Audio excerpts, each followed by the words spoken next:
Bonjour, je m'appelle Marthe Druckberg, mon nom d'artiste c'est Marteau et je suis une artiste visuelle pluridisciplinaire. Ça veut dire que je travaille autour des images, mais avec plein de techniques différentes.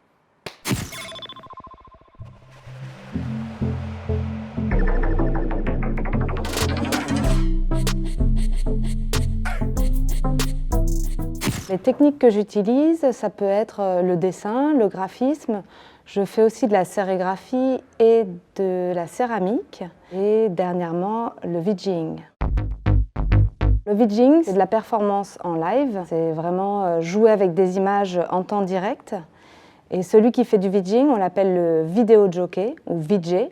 C'est un peu comme le cousin du DJ en fait. Le DJ il va mixer des sons et le VJ il va mixer des images.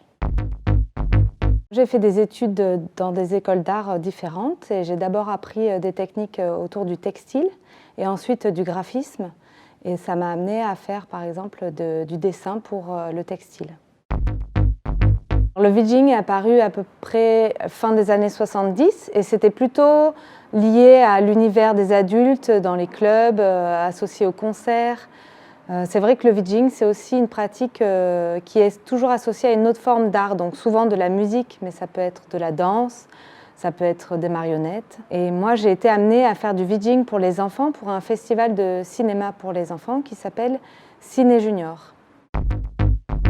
Ce qui me plaît dans le VJing, c'est d'animer des images et de créer une ambiance pour les personnes, le public en fait, et de créer un espace festif et immersif qui donne de la joie.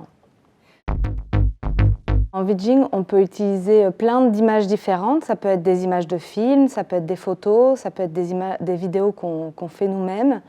Et on peut aussi utiliser des dessins ou des dessins qu'on anime, donc soit des gifs, soit des courtes animations. Au départ, on se dit que c'est une technique qui est très compliquée, il faut avoir plein de connaissances techniques, plein de matériel. Et en fait, le VJing, c'est jouer avec des images en live. Donc déjà, à partir du moment, par exemple, où on prend une lampe de poche et qu'on fait des ombres sur le mur, c'est déjà du VJing.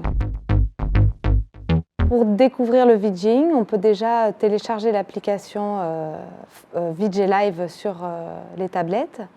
Et si les personnes voient qu'elles sont intéressées, elles peuvent par la suite venir faire des ateliers découvertes que j'anime à la Gaîté Lyrique.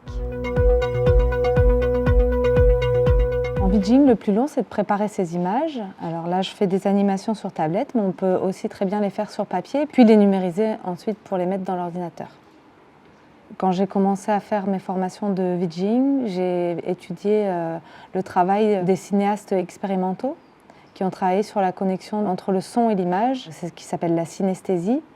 Et il y a des artistes comme Norman McLaren, par exemple, qui m'inspirent beaucoup au quotidien. En synesthésie, c'est souvent des dessins abstraits. C'est vraiment la connexion de l'image et de l'animation et du son. Alors aujourd'hui, moi je fais sur tablette, eux ils faisaient directement sur la pellicule de la vidéo. Alors une fois que j'ai préparé mes images, je les mets dans mon ordinateur et puis je les classe dans mon logiciel pour pouvoir jouer avec.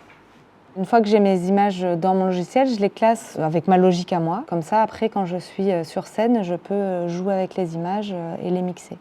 Donc ici, sur le logiciel, on voit toutes mes images. Donc c'est facile de pouvoir choisir l'image qu'on va mettre à l'écran. Il suffit de cliquer sur les images.